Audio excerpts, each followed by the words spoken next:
오늘은 금강경에 대해서 말씀을 좀 드릴까 합니다. 우리 한국 불자들이 가장 좋아하는 경이 반야심경, 천수경, 금강경, 법화경 등이죠. 제가 볼 때 이게 금강경을 정말 많이 하는 것 같아요. 어떤 분은 한문으로 매일 사경하더라고요. 그리고 어떤 분은 사경도 사경이지만 붓글씨로 금강경을 매일 사경해요. 한자로 하는 거죠. 중국 언어로 하는 거예요. 그럼 큰 의미 없어요.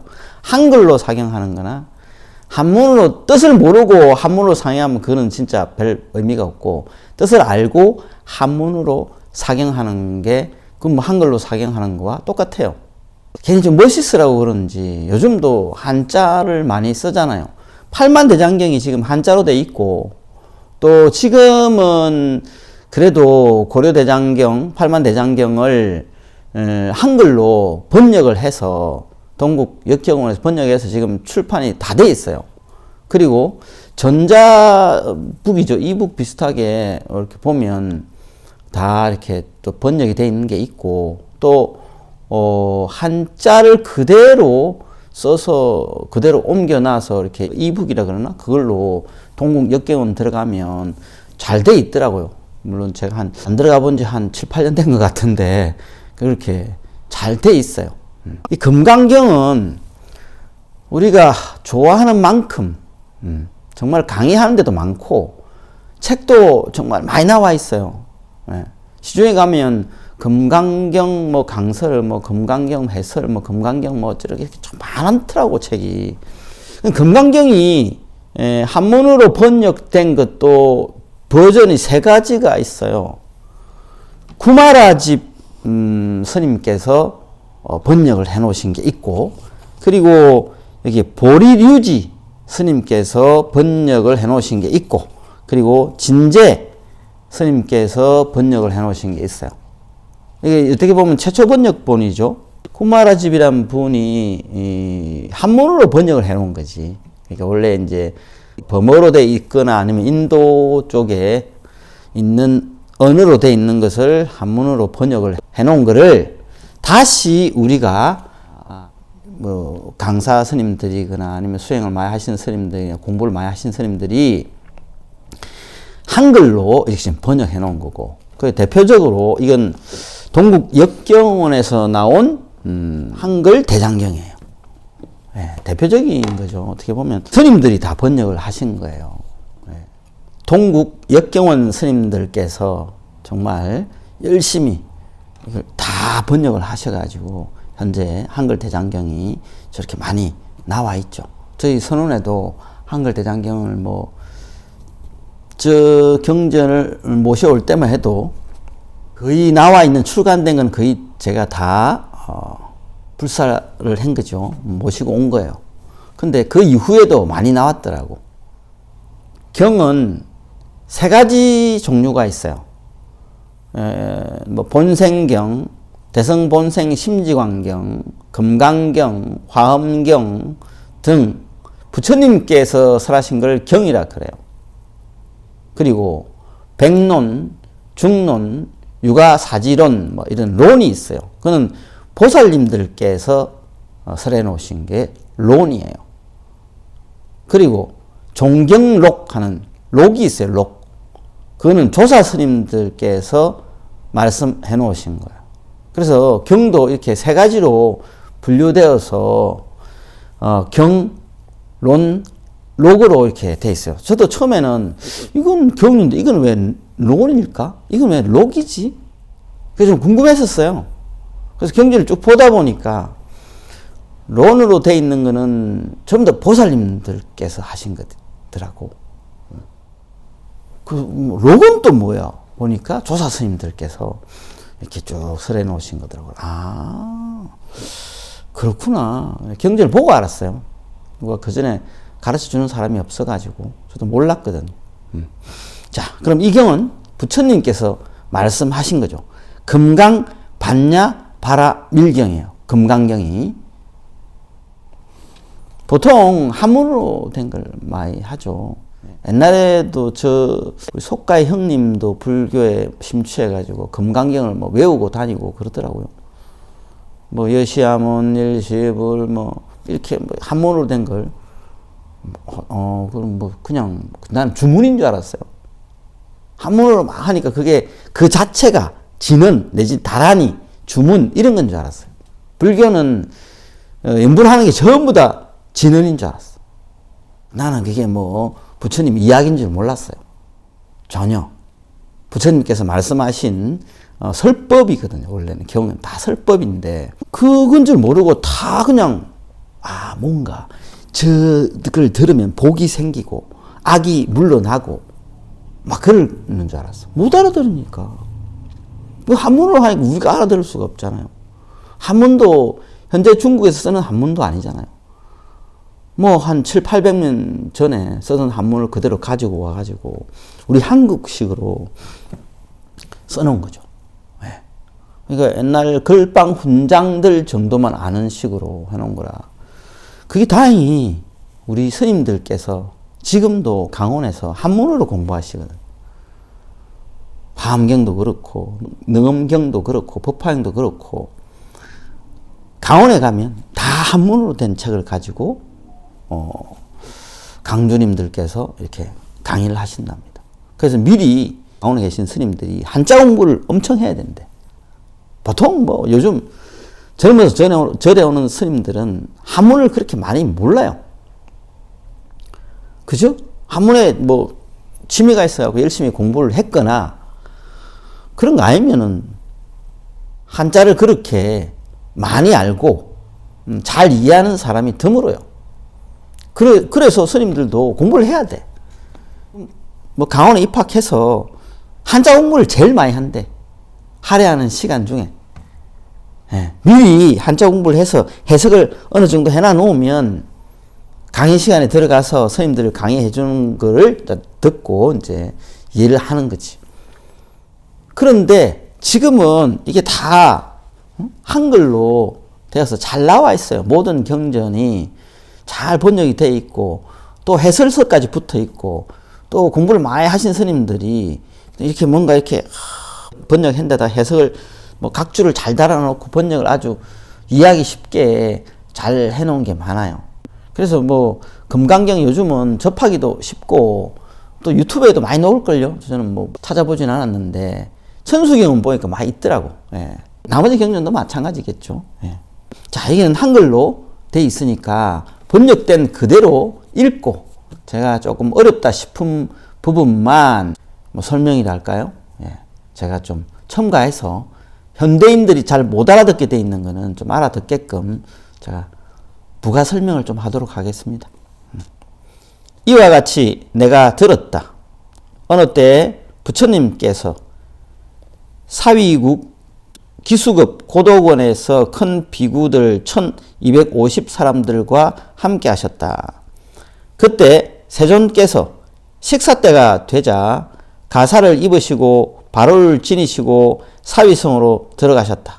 자, 옛날에는 공양 시간이 딱 정해져 있죠. 사시 공양, 사시의 공양 한 번 해요. 모든 스님들, 부처님, 보살님들도 사시 공양 한 번 하는. 지금은 아침 6시에 공양하고 보통 사시라지만 보통 11시 반, 12시 가까이 공양을 또 해요. 그리고 저녁 6시에 또 공양을 해요. 하루 3번 하죠. 근데 경전에는 일종식이라고 하루에 한 번만 먹어라. 그리고 동물들처럼 또 내지는 또 일반인들처럼 뭐 오후에 음식을 개걸스럽게 먹지 마라 뭐 이렇게 돼 있어요. 무리 외에는 음식을 안 먹었어요. 사시 공양 이후에 잠을 들 때까지 뭐 아무것도 안 먹는 게 원칙이었어요. 예, 경전에 그렇게 나와요. 그래서 이제 공양 시간이 되면 보통 발을 들고 가사를 입고 저작거리로 나가요. 그래서 차례대로 집이 있는 차례대로 탁발이죠. 이제 공양을 해요. 이제 문을 두드리면 다 불자들이라 옛날에도 뭐 그냥 부처님이나 뭐 이렇게 주로 성문이죠. 제자들이 바루를 들고 있으면 거기에다가 이제 음식을 담아주죠. 그 차례대로 맷집, 음식이 좀 찰 때까지 맷집만 가고 그걸 가지고 와서 다 모여서 함께 이제 공양을 하시는 거죠. 그때 부처님께서는 비벼 먹지 마라 그랬어요. 공양 받은 음식을 따로따로 먹지, 이렇게 비벼 먹지 마라. 근데 요즘은 어때요? 4월 초파일 날 절에 가면 비빔밥 많이 줘요. 많이 비벼 먹어. 왜? 간편하니까. 근데 부처님께서는 비벼 먹지 마라 그랬어요. 좀 아이러니하죠. 예. 그렇게 차례대로 오늘 이 집까지 갔으면 다음 이 집부터, 다음 날에 이 집부터, 그 다음 날에 이 집부터 차례대로 탁발을 했어요. 탁발이라 그러죠. 그 성 안에서 탁발하시면서 차례로 빌기를 마치고는 이제 옛날에는 빌어 먹는다 그랬잖아요. 그런 말. 이것도 뭐 탁발도 이제 남한테 받는 거니까 이제 이 표현은 그렇게 돼 있어요. 빌기를 마치고 이렇게 돼 있어요. 탁발하는 걸. 계시는 곳으로 돌아와 진지를 잡수시고 나서 이제 공양을 하시고, 우리는 공양을 한다. 여기서는 또 진지라고 표현돼 있어요. 가사와 발을 거두시고 발을 씻으시려고는 자리를 펴고 앉으셨다. 옛날에는 뭐 슬리퍼 비슷한 걸 신고 다녔잖아요. 뭐 신발이 인도에는 뭐 좋은 게 없었겠죠. 그러니까 어디 밖에 나갔다 오면 흙이 많이 묻어요. 그래서 발을 항상 갖다 놓으면 씻어요. 주로 제자들이 많이 또 씻어주죠. 부처님 발을. 이때 장로 수보리가 대중 속에 있다가 일어나서 오른쪽 어깨를 벗어매고 무릎을 땅에 꿇고 합장하고 공경히 부처님께 아뢰었다. 장로 수보리는 이제 존자들 중에서 제일 어떻게 보면 축구 선수로 치면 주장이죠, 주장. 큰 상자다 이 말이죠. 오른쪽 어깨를 벗어매고, 우리 가사는 다 오른쪽 어깨가 드러나게 돼 있어요. 입으면. 이거는 이제 소가사고, 대가사는 이렇게 옷을 어깨 밑으로 해서 이렇게 여기서 가사를 매요. 그래서 오른쪽 어깨가 드러나죠. 부처님 당시에 또 그렇고 지금까지도 어깨를 드러내는 게 부처님에 대한 예의고, 그리고 오른쪽 무릎을 꿇고 왼쪽 무릎을 이렇게 세워서 부처님 앞에 가면 앉고 합장하는 게, 이게 부처님 앞에 앉아서 청법하거나 뭐 뭔가 질문을 하거나 그럴 때 예의. 이렇게 이런 자세에서 합장하고 공경이 부처님께 아뢰었다. 부처님께 이제 보통 질문하거나 아니면은 뭐 부처님을 찬탄하거나 그래요. 주로 경을 할 때 부처님께서 무슨 경을 말씀해 주실 때, 법문을 해 주실 때 앞에 보살님들이나 존자님들이 찬탄을 먼저, 부처님을 찬탄하거나 경을 찬탄하거나 아니면 끝에 또 그렇게 합니다. 예. 그것은 법의 위상을 높이기 위해서 그러는 거예요. 그래서 스님께서 설법할 때, 부처님께서 설법할 때는 서서 하거나 누워서 하거나 하면 안 돼요. 아주 높은 법상에서 앉아서 설법을 하세요. 그리고 경전에 보면 항상 크고 높고 좋은 경을 설하실 때, 사실 2등의 경은 없습니다만 다 1등이에요. 최고의 경이에요. 하실 때 항상 무언가를 나타내세요. 백호에서 빛을 뿌리든가, 정수리에서 이렇게 빛을 내든가, 입에서 빛을 뿌리든가, 막 이런 식으로 빛을 뿌려서 우리 사부대중 머리 위에 이렇게 다 닿게 하고, 어깨에 닿게 하고, 이마에 닿게 하고, 그런 신통 변화를 나타내세요. 그럼 어떻게 되겠어요? 우와, 희유하십니다. 일찍이 이런 일이 본 적도 없습니다. 뭐 아주 드문 일입니다. 놀랄 만한 일입니다. 정말 대단하십니다. 이렇게 찬탄하는 거예요. 그래서 여기도 이렇게 나와요. 희유하십니다. 이런 일을 나타내 보이시는 게 잘은 없잖아요. 그죠? 그래서 아주 드문 일이라는 뜻인데 이게 놀랄만한 일이다. 대단하십니다. 뭐 이런 뜻이라고 보시면 돼요. 한자다 보니까 해석하기 나름인데 전체적인 문맥상 흐름을 보면 정말 대단하십니다. 훌륭하십니다. 뭐 이런 뜻이 아닐까라고 사료됩니다.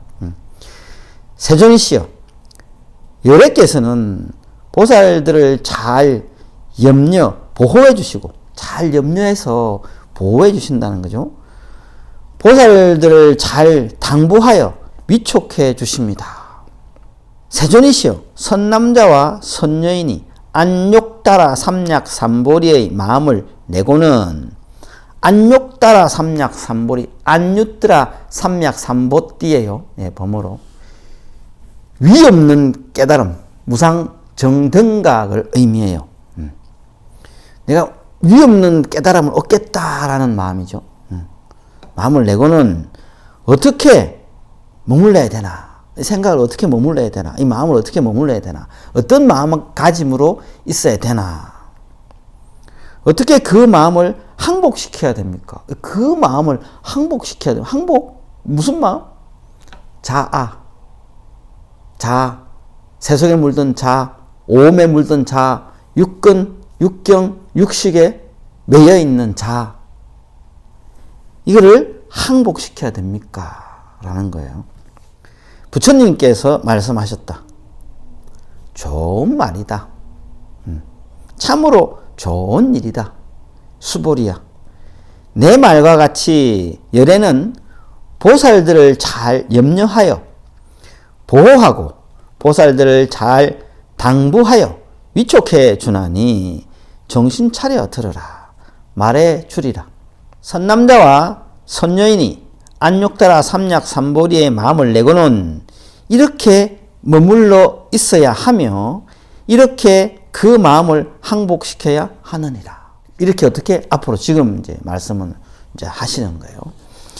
네, 세존이시여, 즐겁게 듣기를 원합니다. 하고 이제 수보리 존자가 이야기했죠. 부처님께서 다시 말씀하십니다. 보살 마살은 마땅히 이렇게 그 마음을 항복시켜야 되나니 이른바 세상에 있는 온갖 중생인 난생, 알로 태어나는 중생들, 그 다음 태생, 태중에 태에 들어서 태어나는 중생들, 습생, 습기로 태어나는 중생들, 화생, 화생은 저기 천상이 화생해요. 천상에서는 어떻게 자식을 놓냐니까 부모가 자식을 생각하면 무릎과 무릎 사이에서 자식이 태어난다고 합니다. 그 자식은 며칠이 지나지 않아서 성인의 몸을 받게 돼요. 그리고 늙지도 아프지도 않는다. 그리고 옷에 때가 묻지도 않고 몸에 때가 묻지도 않아요. 옷은 매듭이 없고 머리에 항상 화관이라고 꽃이 달린 화관을 쓰고 다니고 날아다닐 수도 있고 그런 능력을 다 부여받고 엄청나게 많은 복을 가지고 태어나요. 천상은. 화생이. 유색과 무색과 유상과 무상과 비유상과 비무상을 내가 모두 제도하. 이게 뭔 말이냐니까. 3계 6도에 있는 모든 중생, 욕계에, 색계에, 무색계에 있는 모든 중생을 뜻해요. 무여 열반에 들도록 하라. 이렇게 말씀을 하셨어요. 무여열반은 부처님의 열반을 뜻해요. 우리가 알고 있는 이 세계와 욕계, 색계, 무색계를 떠나서 참된 성품처럼 온전히 돌아가서 자기만의 극락세계에 있는 거죠. 아미타 부처님처럼 그 열반에 드시는데, 일반적으로 무여열반에 드시면 우리가 이제 인연 있는 중생들하고 만나서 이야기하고 뭐 설법을 듣고, 그 지금 우리 석가모니 부처님처럼 그럴 때 뭐 같이 옆에 모여서 뭐 설법 듣고 하는 이런 거를 할 수가 없죠. 그래서 경에 보면 이런 이야기 나와요. 부처님 내지는 뭐 보살님 영원히 무예열반에 드시지 마시고 저희를 계속 교화해 주십시오. 이런 이야기도 있어요. 예. 무예열반에 드시면 우리 같은 중생들은 앞으로 못 봐. 볼 수는 있어요. 어떻게 극락세에 가면. 그분의 극락세에 가야지 볼 수 있지. 이미 부처님은 깨달음을 얻어서 몸과 마음을 해탈시키고 8해탈을 다 끝내고 시방세계를 뛰어넘어서 이 모든 우주를 뛰어넘어서 있는 존재가 된 거예요. 이 우주를 다 포함하고 있어, 이 부처님은. 그래서 모든 중생의 마음과 모든 중생의 몸과 다 있고 일체가 되어 있어요. 그래서 경에 보면 이런 이야기 있어요.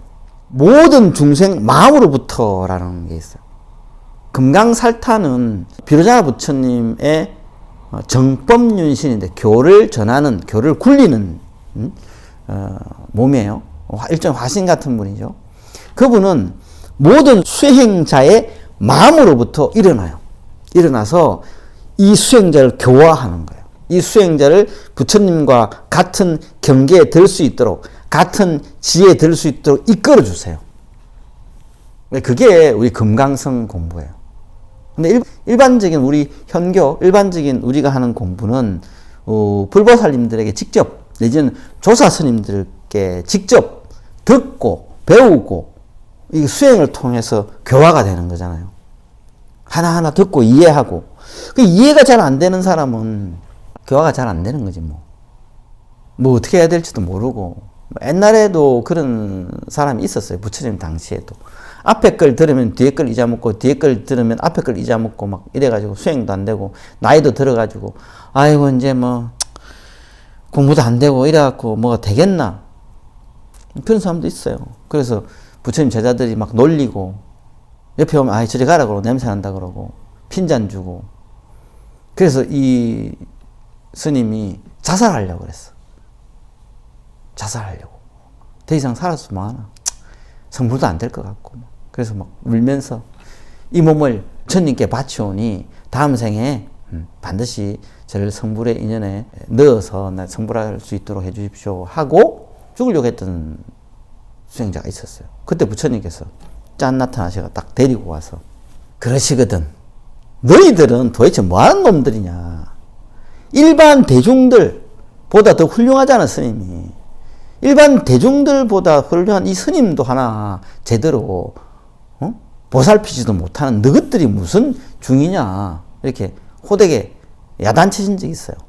일반인들은 이 스님보다 못하잖아. 그런 사람들 다 구제해도